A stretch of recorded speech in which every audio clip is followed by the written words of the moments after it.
नमस्कार, मी सौरभ कोरटकर. जयम विशेषमध्ये आपलं स्वागत. रशिया युक्रेन युद्ध थांबण्याची चिन्ह आता दिसतात. पुतीन आणि ट्रम्प यांच्या भेटीमुळे युद्धबंदीच्या दिशेने प्रवास सुरू झालाय. त्यानंतर डोनाल्ड ट्रम्प आणि झेलेन्स्की यांची भेट झाली. यावेळी दोघांमध्ये सुद्धा युद्धबंदीबाबत चर्चा झाली आहे आणि आता त्रिपक्षीय बैठकीसाठी प्रयत्न करतोय असं ट्रम्प यांनी म्हटलंय. त्यामुळे 3 वर्षांपासून सुरू असलेल्या या रक्तरंजित युद्धाला आता फुल स्टॉप लागण्याचे संकेत मिळतात.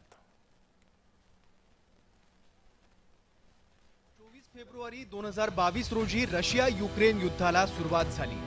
बलाढ्य अजस्त्र महासत्ता असलेल्या रशिया युक्रेन सारख्या छोट्याशा देशाला सहज गिळंकृत करेल असा सगळ्यांचा अंदाज होता.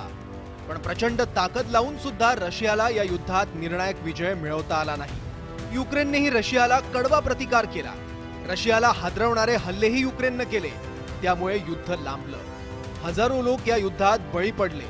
लहान मुलं, बाळ, सामान्य माणसांचे यात जीव जात आहेत. शाळा, रुग्णालय, पूल आणि रस्ते हेही उद्ध्वस्त झाले आहेत. त्यामुळे आता तरी हे युद्ध थांबावं यासाठी जागतिक पातळीवर सुरू असलेल्या हालचालींना आता वेग आलाय.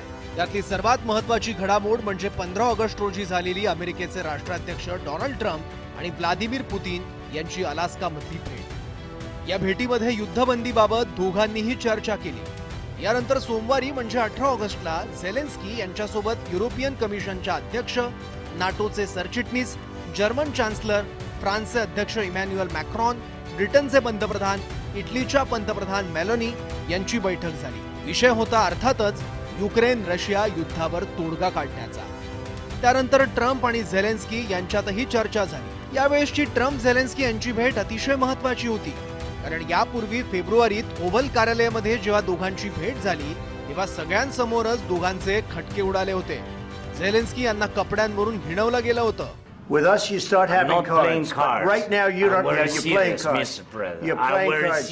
You're gambling with the lives of millions of people. You're gambling with World War III. You're gambling with World War III. And what you're doing is very disrespectful to the country, this country. That's backed you far more than a lot of people said they should have. Have you said thank you once this entire meeting? पण यावेळेस सुदैवानं असं काही घडलं नाही. फक्त Zelensky यांनी नाटोचा हट्ट सोडावा असं ट्रम्प यांनी म्हटलं. झेलेन्स्कींसोबतच्या भेटीनंतर ट्रम्प यांनी पुतीन यांच्यासोबत फोनवर चर्चा केली. याबाबत प्रश्न विचारल्यावर ट्रम्प यांनी काय उत्तर दिलंय पाहूयात. अनेकांना खरं वाटणार नाही, पण हो, मी पुतीन यांना कॉल केला होता. मला वाटतं की युद्धबंदीसाठी एक त्रिराष्ट्रीय बैठक होऊ शकते. मला वाटतं रशिया आणि युक्रेनलाही आता हे युद्ध थांबवायचं आहे. ते याबद्दलचा करार करायला तयार आहेत. मला वाटतं ते माझ्यासाठी हा करार करायला तयार आहेत. हे तुम्हाला विचित्र वाटेल, पण हे खरं आहे, अशी प्रतिक्रिया डोनाल्ड ट्रम्प यांनी दिली आहे. पण एक प्रश्न उरतोच की अख्ख्या युक्रेनला गिळायला निघालेल्या रशिया विरोधात युक्रेन युद्धबंदी कशी करणार? तर त्याबद्दलच ट्रम्प यांच्यासोबत चर्चा केल्याचं झेलेन्स्की यांनी म्हटलंय. ट्रम्प सोबतच्या भेटीनंतर झेलेन्स्कींनी काय म्हटलंय तर युक्रेनला अपेक्षित असलेली सुरक्षेची हमी अमेरिकेकडून मिळाली आहे. ट्रम्प आणि मी सुरक्षेच्या हमीवर चर्चा केली. युद्ध थांबवण्याच्या दिशेनं सुरुवात करण्यासाठी हा एक महत्त्वाचा मुद्दा आहे आणि अखेरीस हेच तर व्हायला हवं. आमची सुरक्षा, आमच्या संरक्षणासाठी अमेरिकेने इतर देशांसह मिळून प्रयत्न करावे. ती हमी देण्यासाठी प्रयत्न करावे. त्या दिशेने ते समन्वय साधतील. एक मोठं पाऊल आहे. मला आता काही सगळं सांगता येणार नाही की हे कसं केलं जाईल, पण सगळ्यात महत्त्वाचं आहे की आम्हाला ही हमी मिळाली. राजकीय इच्छाशक्ती आणि राजकीय निर्णय यामागे असतील. याचा अर्थ आता लवकरच ट्रम्प, पुतीन आणि झेलेन्स्की यांच्यात युद्धबंदीबाबत अधिकृत चर्चा होणार आहे. जर्मन चान्सलर फ्रेडरिक मर्ज यांनी त्रिराष्ट्रीय बैठकीच्या बातमीला दुजोरा दिलाय. 2 आठवड्यात पुतीन आणि झेलेन्स्की यांच्यात एक बैठक आयोजित करण्यात येईल. बैठकीचं ठिकाण अजून निश्चित नाही, पण ट्रम्प यांनी यासाठी आमंत्रण पाठवण्याची तयारी दर्शवली आहे. त्यामुळे वाटाघाटींना सुरुवात होईल असं फ्रेडरिक मर्ज यांनी म्हटलंय. त्यामुळे लवकरच ही बैठक होईल आणि हे युद्धविरामाच्या दृष्टीनं मोठं पाऊल असेल. आता आणखी एक प्रश्न उरतोच की पुतीन झेलेन्स्कींना भेटण्यासाठी तयार कसे झाले? कारण त्यांच्याही काही अटी असणार. त्यातलीच एक म्हणजे युक्रेनने नाटोमध्ये समाविष्ट होण्याचा हट्ट सोडावा. यासाठी ट्रम्प यांनी झेलेन्स्कींना राजी केल्याचीही चर्चा आहे. युक्रेन नाटोमध्ये सहभागी होणार नाही, पण युक्रेन आपली 1 इंचही जमीन सुद्धा सोडायला तयार नाही. झेलेन्स्कींना हवी आहे फक्त सुरक्षेची हमी. आणि याबद्दल सुद्धा अमेरिकेने भाष्य केलंय।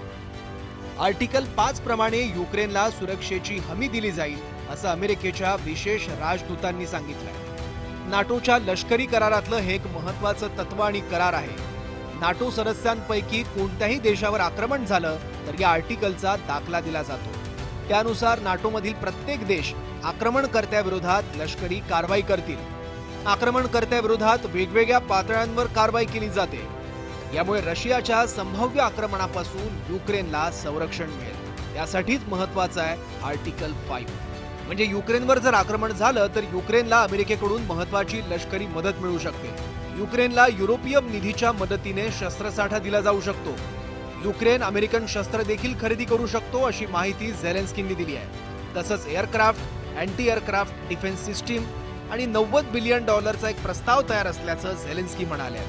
त्याचबरोबर आमचे ड्रोन अमेरिकेला निर्यात करू, आम्हाला याची मोठी मदत मिळेल आणि आमच्या ड्रोन व्यवसायाला चालना मिळेल असंही झेलेन्स्की यांनी ट्रम्प यांच्यासोबतच्या भेटीनंतर म्हटलंय। सोमवारी झालेल्या बैठकीचं वैशिष्ट्य म्हणजे झेलेन्स्की एकटे बैठकीला नव्हते, तर जवळपास युरोपातले सर्व प्रमुख नेते त्यांच्यासह ट्रम्प यांच्या सोबतच्या बैठकीसाठी आले होते। म्हणजे ट्रम्प यांच्यावर एक प्रकारे राजकीय दबाव टाकण्याचा प्रयत्न युरोपातल्या सर्व नेत्यांनी केला। यामुळे सुरक्षेची हमी युक्रेनच्या पारड्यात पडली आहे। आणखी एका गोष्टीची सकारात्मकपणे चर्चा झाली, ती म्हणजे ट्रम्प यांच्या पत्नी मेलेनिया ट्रम्प यांनी पुतीन यांना पाठवलेल्या एका पत्राची। युद्धात बळी जाणाऱ्या लहान मुलांविषयी चिंता व्यक्त करत युद्ध थांबवण्याची विनंती मेलेनिया यांनी पुतीन यांना केली। याबद्दल झेलेन्स्की यांनी त्यांचे आभार मानले आहेत। तसंच झेलेन्स्कींच्या पत्नीनेही मेलेनिया ट्रम्प यांना उद्देशून एक पत्र लिहिलं, जे झेलेन्स्की यांनी ट्रम्प यांना दिलं। तर पुतीन यांनी पत्राला चांगला प्रतिसाद दिला होता असं ट्रम्प म्हणाले। त्यामुळे युद्धबंदीच्या दिशेनं घडामोडी आशादायक पद्धतीने जात आहेत। पण त्रिराष्ट्र बैठक कधी होते, त्या बैठकीत युद्धबंदीला अंतिम स्वरूप कसं दिलं जातं आणि बैठकीत ठरलेल्या गोष्टी पुतीन पाळतात का, याकडे संपूर्ण जगाचं लक्ष आहे। सौरभ कोरटकर, जय महाराष्ट्र, मुंबई।